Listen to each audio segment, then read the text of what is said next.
Good morning. Welcome to the Universalist Church, in which love is the spirit. We are glad you are here, whether you're here in the sanctuary today or anywhere in the world on our live stream. I'm Sherri Englehart-Shea, one of your representatives on the Board of Trustees.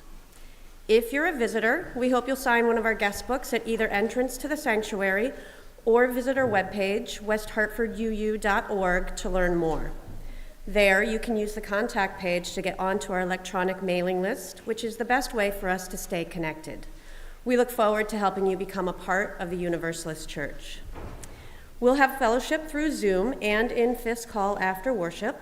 If you need help finding your way to Fisk Hall for our fellowship hour and our pop-up pancake brunch today, any member of the church will be happy to guide you. Just look for someone wearing a Universalist Church name tag. You can find the link for Zoom fellowship in your weekly news or our Breeze calendar. If you aren't getting the weekly news, please do so. Please sign up for it on our website. And now I invite you to take a moment to make your mobile phone silent, turn off your email, put your keyboards away, and settle in for worship.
What joy it is to ride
If you have a home chalice, I invite you to light it as we light ours here in the sanctuary.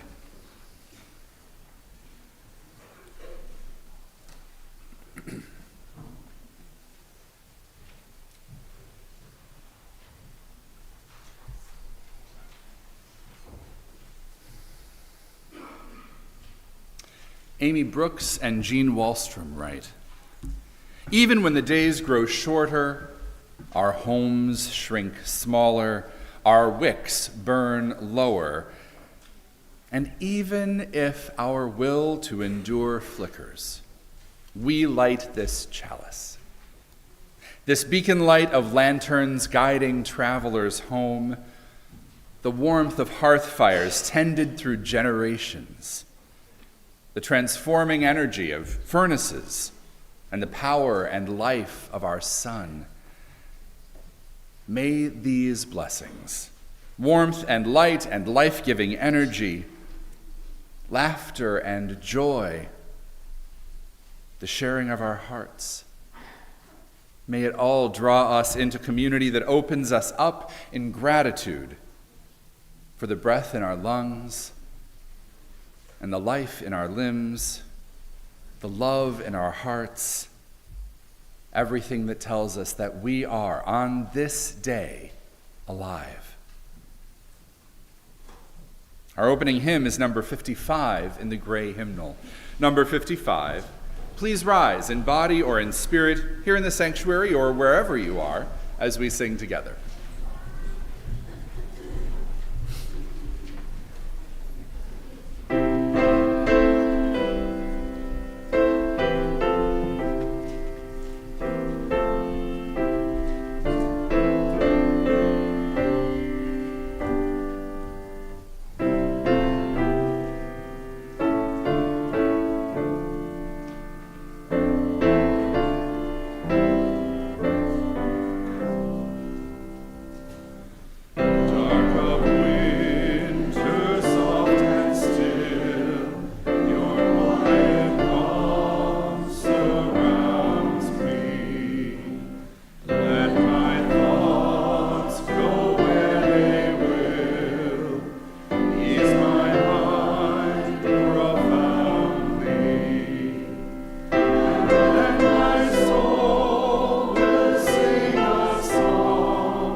Please join me in speaking the words of our affirmation, our covenant. It's printed in your order of service and in the description online.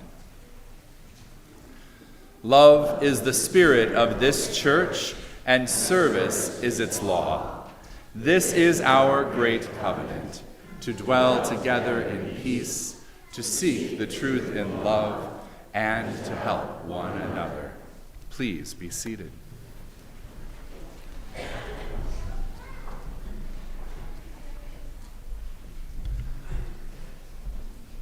One of the things that I am figuring out about today in particular is that the congregation, the church, the faith that I grew up in would never have sung Jingle Bells at the start of worship.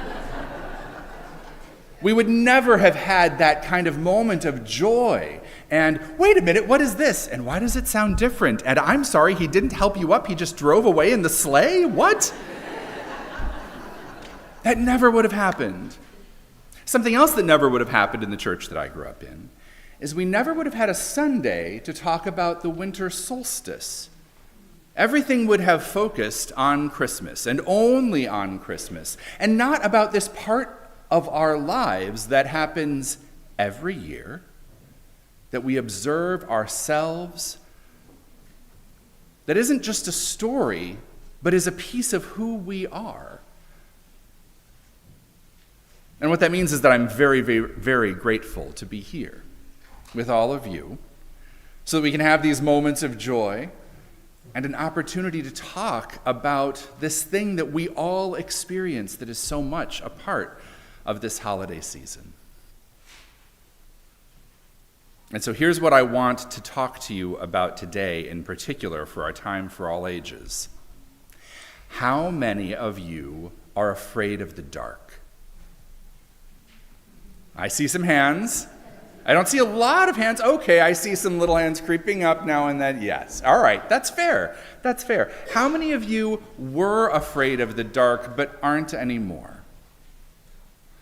Okay, that's good. For those of you who were afraid of the dark but aren't anymore, I want you to think about what changed. What happened to help you say, oh, this is no big deal? But for the moment, for those of you who said you are afraid of the dark, I would love to hear from you.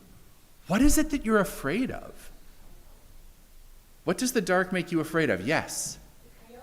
The coyotes, okay. That's a real thing to be afraid of if you're in the wrong spot, especially if you're a very small dog or cat. Yeah. Yes. A bad man that's going to hurt me. Okay. All right. So being afraid of a bad man that's going to hurt you or any other human being that might be a threat to us, right? Yeah, absolutely. Yes. The unknown. That is something that I think a lot of people are afraid of, whether it's in the dark or not. But yes. What else? Yes. Monsters. Yeah, that's something to be afraid of in the dark. I remember being afraid of monsters when I was a kid. Yes.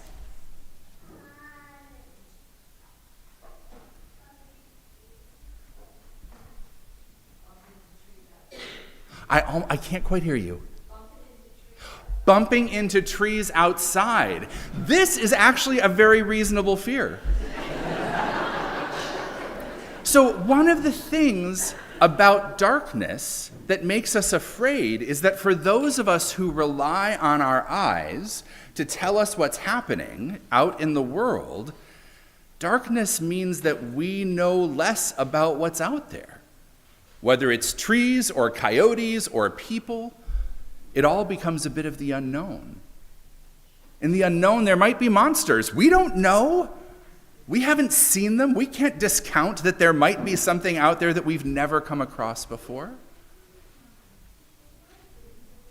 So for those of you who aren't afraid of the dark anymore, what changed? Do you remember?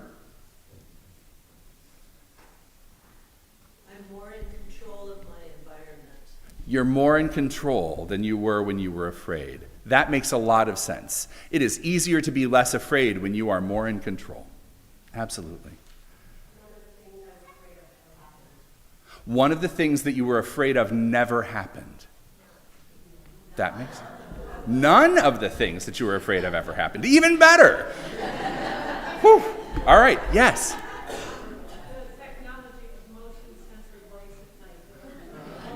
Okay, so now there's technology that offers you light when you most need it. That's fair, yes. You learn more. A coyote cannot get into your house unless you leave your door open, which I assume you do not do. Excellent, yes. A friend told me that if you're going to use your imagination, try to imagine something good. If you're going to use your imagination, imagine something good rather than monsters. Yes. Yeah.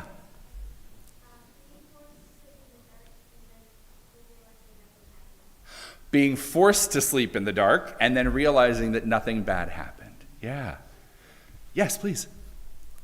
Having come through the dark time and again successfully. Having come through the dark time and time again successfully. Very good. Okay, yes. Oh, your age. You grew up a little bit, and that changed things. Yeah, that makes sense too. So here's one of the things that I think is quite remarkable. For me, when I learned to not be afraid of the dark anymore, it was because I learned to actually love the dark. So what I hear from so many of you is, I learned to survive it. I thought differently. It was okay. But I haven't heard a lot of you say, I got to see all the stars, and it changed how I thought about this darkness, right? By being in the dark, my eyes got to rest. It made it easier to sleep. Not just I was forced to sleep in it, though that's good too if that's what it took, but by being in the darkness, I got to be in a place that was safe and warm and quiet and still. Now, not everybody has that experience. Not everybody's sleeping time feels safe and comfortable and warm and still. But there are many different ways to appreciate darkness. Many different ways to love what's out there, whether it's the full moon or the stars or the shapes of the trees so that you can just about see them rather than bump into them. The darkness is not actually something that we need to be afraid of. It makes sense sometimes that we are, because it's not what makes our lives easiest, especially if we rely on our eyes. But the dark is actually something that can be wonderful and beautiful. It can be calming. It can be restful. And like we're going to do today, we're going to talk about so many different ways in which the darkness is actually good for us. But now, we're going to sing our children and their teachers out to their classes. And today, everybody, no matter how old you are, you're all going to go to the program center right behind the sanctuary for your class today. Our song is number 413 in the Gray Hymnal, Go Now in Peace.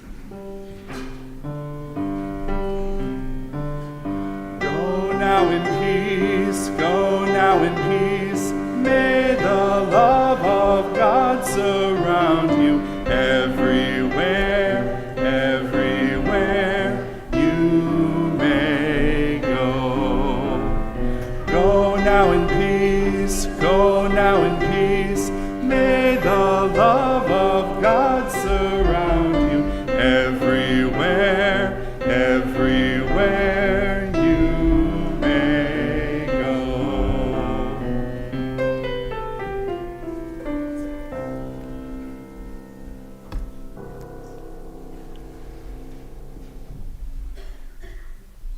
Our offering, the sharing of our resources for our shared work as a religious community, is a spiritual practice for us.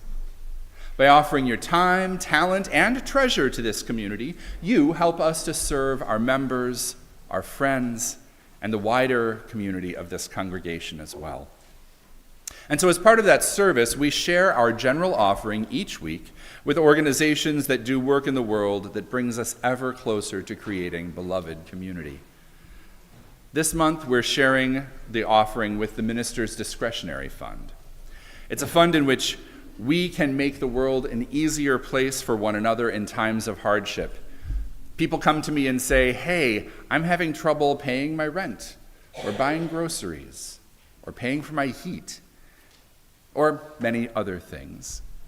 And because of you, I get to say, tell me how I can help. And then I get to offer people a little bit of assistance. We can't fix everything through the Minister's Discretionary Fund, but we can definitely make life easier. And so by sharing our offering today with that fund, your gifts will make it possible for us to help one another all year round. To give electronically today, please use the QR codes on your order of service or the links in the description or those on our website to make your donation to our offering. And here in the sanctuary, our offering will now be gratefully received.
May these gifts, so generously given, sustain the life of this community, the work we do together, and make a difference in the lives of those who are beyond and within our walls too.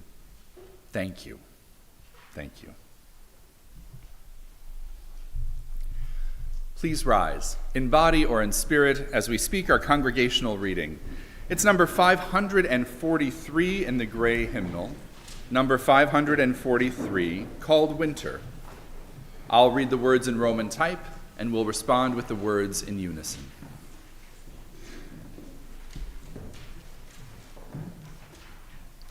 Let us not wish away the winter.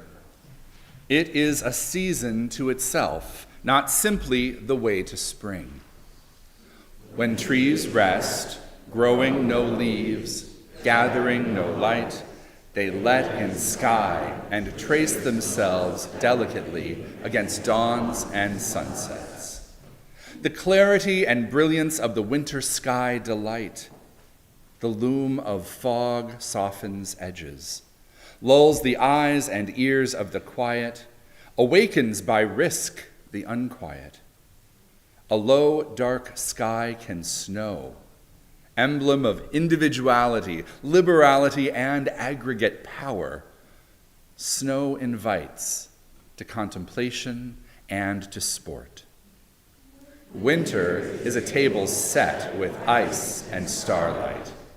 Winter dark tends to warm light, fire and candle.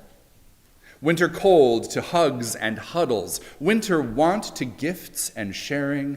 Winter danger to visions, plans, and common endeavoring, and the zest of narrow escapes. Winter tedium to merrymaking. Let us therefore praise winter, rich in beauty, challenge, and pregnant negativities. Let's join in singing our doxology. It's in your order of service and the description online.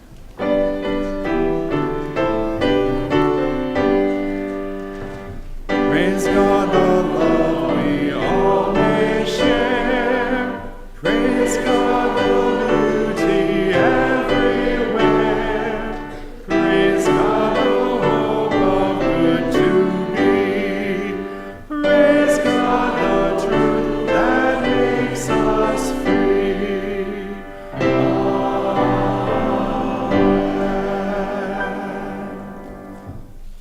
be seated.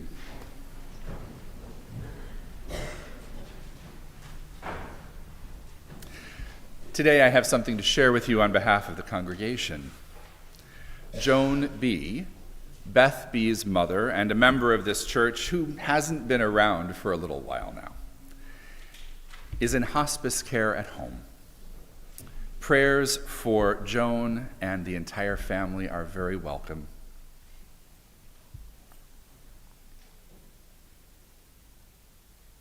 We pray today with the words of Linda Hart. In the quiet of this moment, let us take a common breath.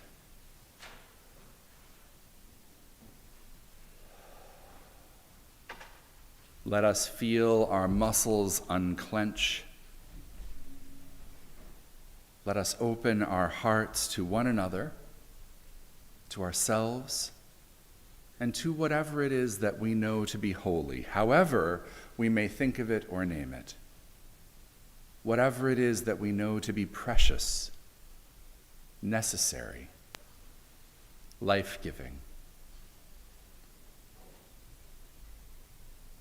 We are here and now bearing the whole of our lives. We bring with us the worries and troubles of our days, sometimes overwhelming, sometimes loss beyond words, now or impending. Sometimes pain, sometimes struggle known only in the deepest parts of our hearts. If this is what you bring today, here in this quiet, joined with one another, may you find ease. May you find a way to release your heart from those sorrows and discomforts. May you find a moment of peace. We arrive here and now in this moment with the freshness of love, the grace of small treasures, the delight of the world, hope and faith, knowing well that there is a promise in this and each dawning day, even after the longest of nights.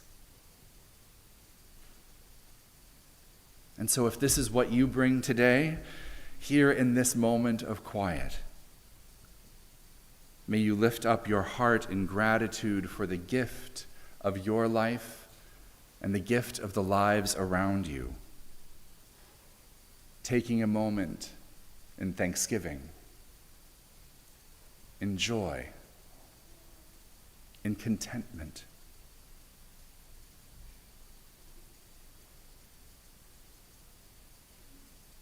For those of us who bring all of this and more, may you find in this community a place where you can be whole, where you can be all of who and what you are. It is written to that everything there is a season, and in our hearts we know that this is true. Let us take a moment in stillness together to be with the fullness of our hearts.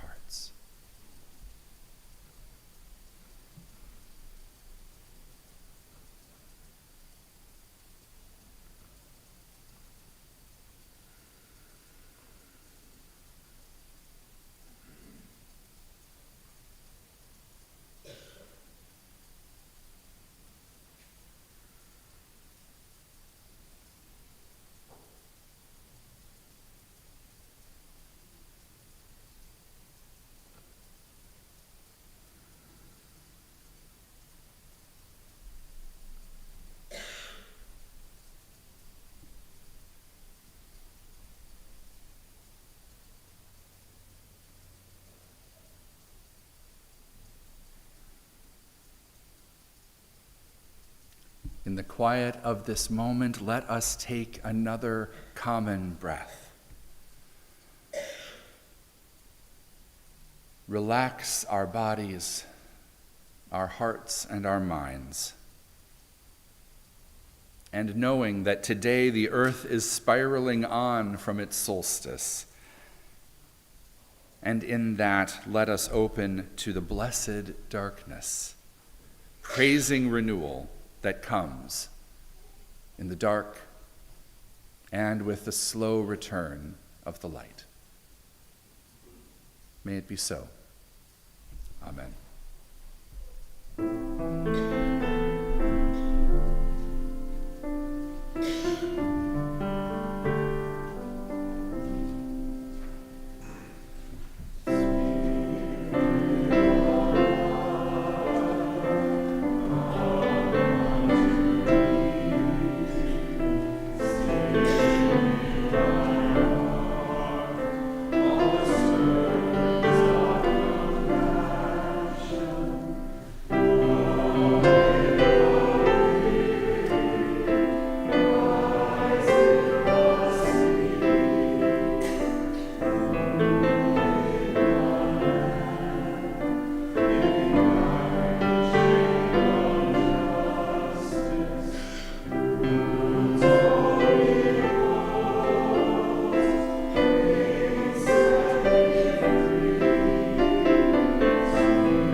Our first reading is adapted from Embracing the Darkness at the Winter Solstice by Druid teacher Dana O'Driscoll.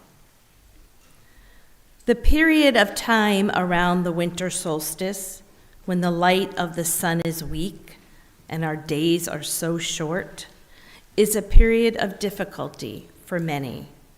Darkness is something that we fear in industrialized cultures. It is something that we work to drive away through our own inventions and ingenuity.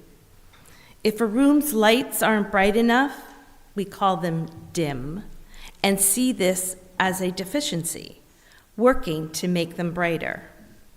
We are driven to turn on the lights at the first sign of darkness, to quest to drive it away. I think maybe that's part of the challenge we face.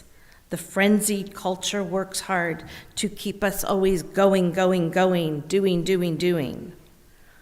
Time for deep introspection and reflection is generally not encouraged. Yet, the darkness asks us, individually, to be with only ourselves and our own thoughts. It is this darkness where we can commune with Spirit in waking dreams or in sleep, in meditation, and in visionary, imaginative work. It allows us time to sort through things. It gives us space and distance from everything that surrounds us, and allows us rest and quiet. Darkness gives us balance and perspective. Our second reading is Sweet Darkness by poet David Whyte. When your eyes are tired, the world is tired also. When your vision has gone, no part of the world can find you. Time to go into the dark, where the night has eyes to recognize its own. There you can be sure you are not beyond love. The dark will be your home tonight. The night will give you a horizon further than you can see. You must learn one thing: the world was made to be free in. Give up all the other worlds except the one to which you belong. Sometimes it takes darkness and the sweet confinement of your aloneness to learn. Anything or anyone that does not bring you alive is too small for you.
Are you familiar with the painter Maxfield Parrish? Okay, so I never do this, but I'm going to suggest that if you are not, you pull out your smartphones and do a quick Google search for Maxfield Parrish, Parrish. And I would encourage you to look particularly for a painting called At Close of Day, or another one called Blue Fountain. At Close of Day or Blue Fountain. My guess is that if you bring up his name, you're going to see some paintings that you will have seen before, even if you did not know that they were by him. He's a painter and illustrator who, when he first started working, was in the Art Nouveau period, and his work kind of changed and grew from there, but he had a love of sort of classical fantasy as well as incredibly beautiful and colorful realism that's a little heightened. He is one of my favorite painters because he paints darkness so beautifully. He knows how to include enough color through these deep and luminous cobalt blues and teals and purples so that it appears that you are seeing darkness. But what you're actually seeing is light. The truth is, we spend a lot of time thinking that we're seeing darkness. But what we're actually seeing is just much, much less light than we are accustomed to experiencing.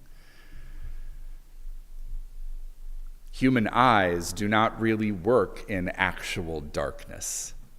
We don't see things in real darkness, except for our own nervous systems creating the flashing of lights or little images that may look to us like faces or monsters or something like that. It's just a remnant of our own nervous systems. We don't see darkness. So Dana O'Driscoll, a Druid teacher and the leader of her community, writes, "Darkness is something that we fear in industrialized cultures. It's something that we work to drive away through our own inventions and ingenuity. If a room's lights aren't bright enough, we call them dim. And we see this as a deficiency working to make the room brighter." She says something else, too. She says, "Our problem with darkness likely stems from a lot of different sources, but major religions being one of them. Many of the major world religions have spent literally millennia emphasizing driving away the darkness with holy light, ascending beyond this world, associating with the light, with the good, and with up. These same religions have taught us that anything associated with the earth or the darkness or the depths is somehow corrupt and not good. And that is now woven so deeply into our cultural consciousness, our culture's mythologies. How many stories can you think of? Myths, books, urban legends, movies, where something dark and evil comes from below.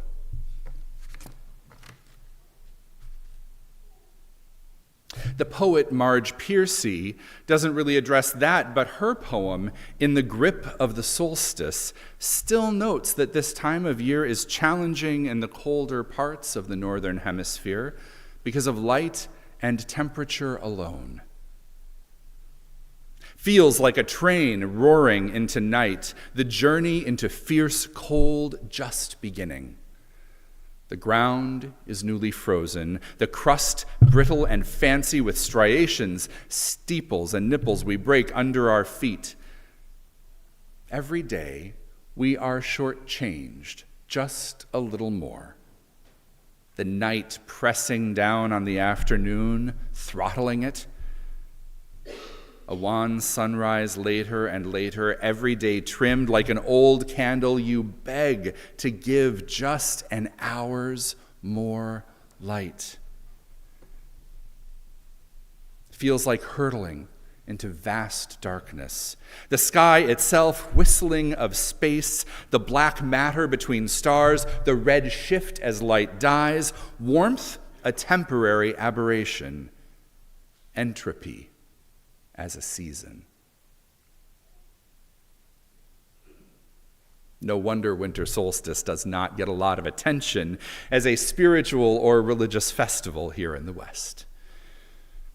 Between religious symbolism and our very human physical, mental, and emotional discomforts this time can bring, we have had a long stretch where darkness, long and cold darkness, has not had very many champions. As you might have guessed, I would like to see that change. I would like to see us return to the wisdom that says that there is power and beauty and possibility in darkness. And there are those who share that wisdom today. The earth-centered religions often pay the most loving attention to darkness and to the longest night. Black, Indigenous, and people of color communities have said to us all, hey, I'm not so sure that this association of darkness with evil is in everybody's best interest, particularly mine and ours. Let's not forget the poets and the artists. Maxfield Parrish's deep and luminous colors that convince us that we are able to see darkness. So what is it about darkness that feels valuable and worthwhile? Well, it's restful. It's inviting. It draws the viewer into a perspective on the world that we don't often encounter in much of our daily lives. And when we do in the evenings, we often flip on a light to avoid it. Once upon a time, I lived in Ireland, and I traveled around a lot. And one day, I managed to find myself at a place called Newgrange. Newgrange is a place where there was a prehistoric passage tomb. It was this gigantic structure that when people started to explore it originally, they just thought it was a lump with a whole bunch of grass on top. But in truth, it is a gigantic burial mound. And it was built with great decoration on the outside. White and black stones in a pattern, a gigantic carved stone in front of the entrance. The Irish reconstructed it, and now it is a place you can go and explore. It's got a little museum, and unless things have changed, you can go inside the passage tomb, into the central chamber. The tomb happens to be built that such on the winter solstice, and literally only on the solstice, the light of the following sunrise travels down the top of the passage and illuminates this central chamber brilliantly. It reveals the burial chambers and the stone carvings, and to be honest, the exquisite ingenuity of the ancient people who built it. And so I was there, and I was fortunate enough to be on time for a tour. And so I and a few other people, maybe a dozen at most, it's not very big, were taken into the tomb, into that central chamber, while it was dimly lit with artificial light so that we could find our way in. And we found spots for each of us to stand, and then the lights faded to darkness. Deep, deep, no lights whatsoever darkness. There was nothing to see. And we stood there for a while, as though it were the winter solstice night. And then, with no warning, a hint of light crept down the top of the passage.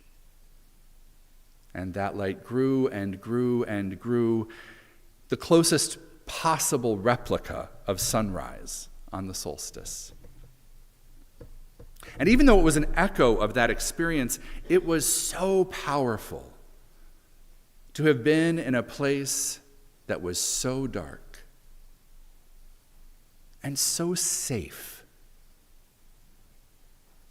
and so restful, and then to have this moment of brilliant light.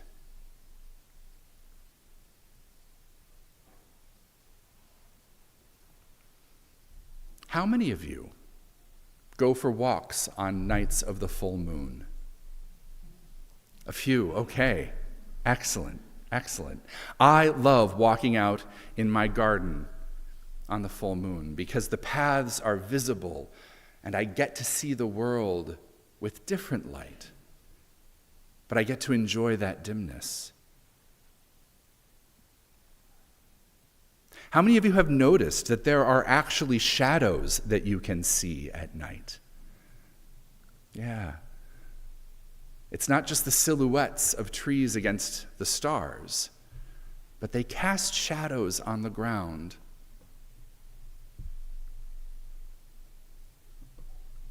Think for a moment. How often do we hear about the psychological and physiological and spiritual value of experiencing darkness?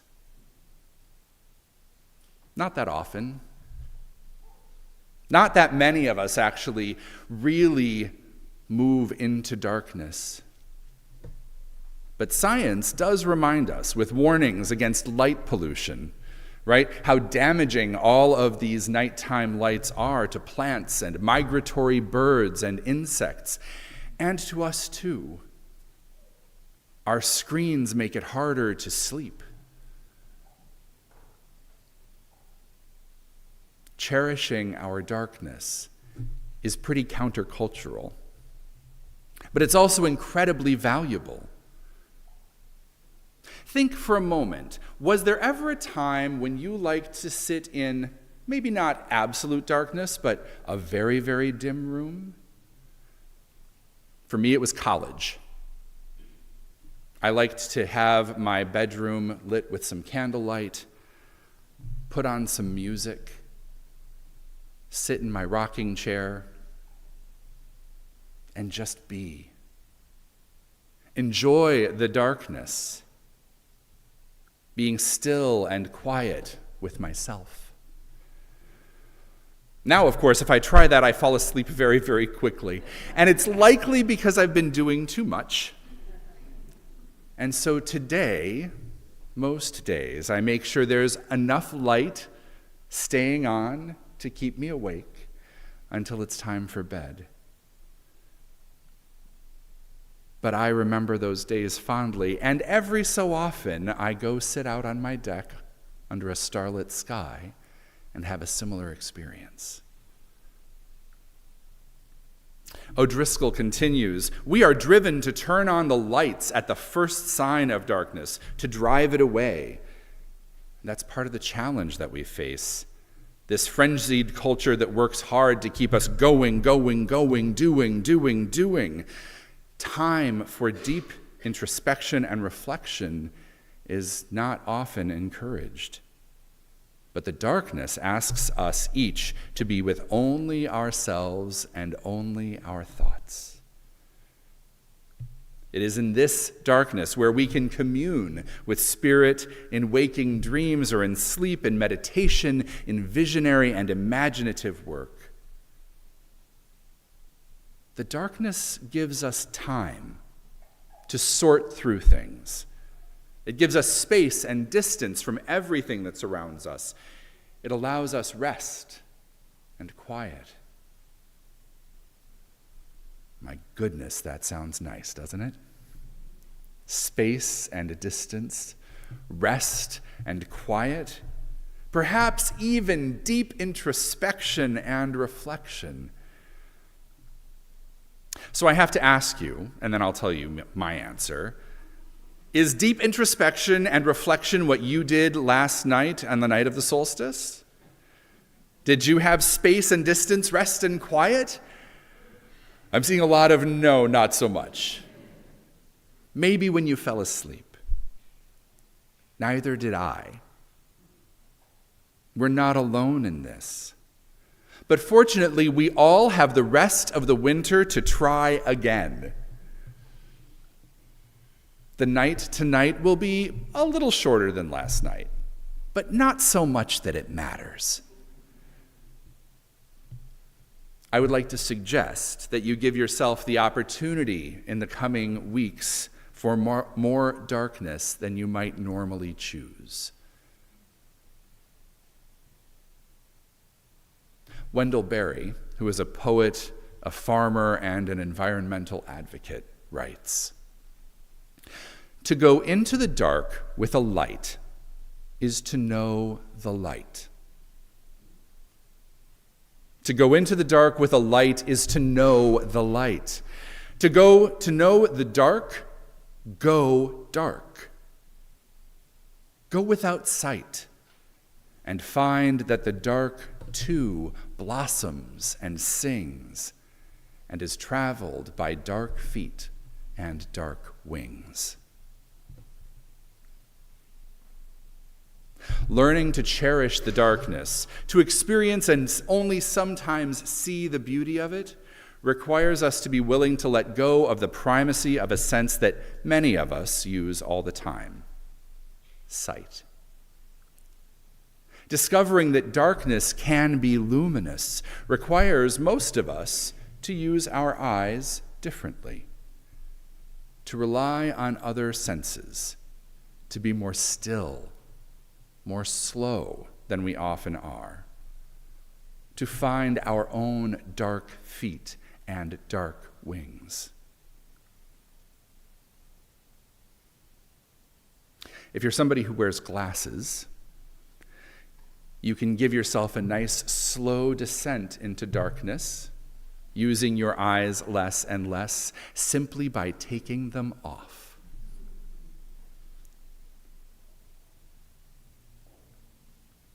So speaking of changing how we use our senses, I'm hoping you are hearing, that you're experiencing the words dark and darkness right now with a little bit more awe and affection rather than trepidation or discomfort. The more that I use them, and the more that we talk about different ways to be in it. Remember what Dana O'Driscoll told us. Negative associations with darkness are not about the darkness itself, but about how people have used it as symbol and metaphor and description. If you need another reminder, there are always the words of David White in Sweet Darkness. When your eyes are tired, the world is tired also. When your vision has gone, no part of the world can find you. Time to go into the dark where the night has eyes to recognize its own. There, you can be sure you are not beyond love. The dark will be your home tonight. The night will give you a horizon further than you can see. You must learn one thing. The world was made to be free in. Give up all the other worlds, except the one to which you belong. Sometimes it takes darkness and the sweet confinement of your aloneness to learn. Anything or anyone that does not bring you alive is too small for you. When your eyes are tired, the world is tired also. Anything or anyone that does not bring you alive is too small for you. This is such important teaching from both the poet and the darkness itself. Rest your eyes, rest your attention, rest your body. Be with yourself. Discover what it is that you most are, what you most need. what brings you most to life. This is a gift of the longest night, of darkness, an opportunity to stop focusing on the rest of the world and to be with yourself and with the others who love and live in this deep and luminous darkness as well.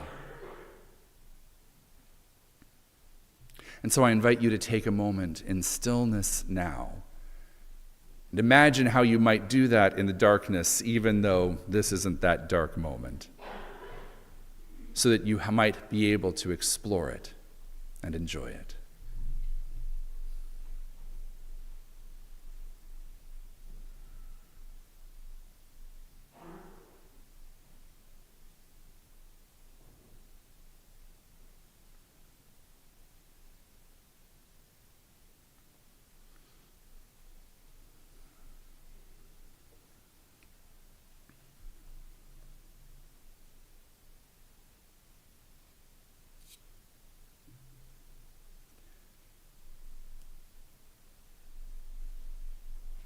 Our closing hymn is number 1055 in the Teal hymnal. Number 1055, please rise in body or in spirit as we sing together.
Let us join in speaking our unison benediction. It's in your order of service and in the description online.